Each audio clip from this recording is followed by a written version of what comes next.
d'ailleurs aussi, il faut voir que les médias américains sont très différents. En France, il y a une pensée unique. La France d'aujourd'hui, c'est l'Union soviétique d'il y a 40 ans, au niveau médiatique. Hein.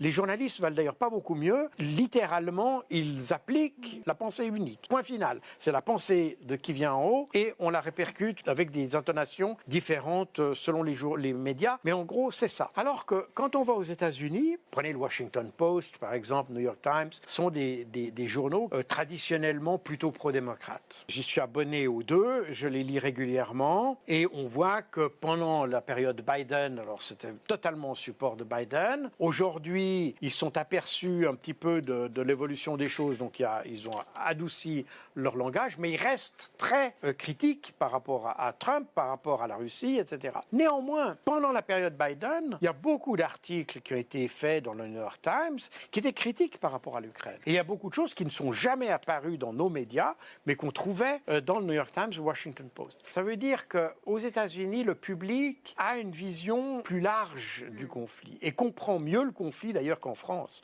Même les experts d'ailleurs. Non, mais le traitement de la question ukrainienne aujourd'hui en France témoigne d'une crise profonde, voire d'un effondrement du journalisme français. Totalement alors, totalement. C'est une véritable catastrophe.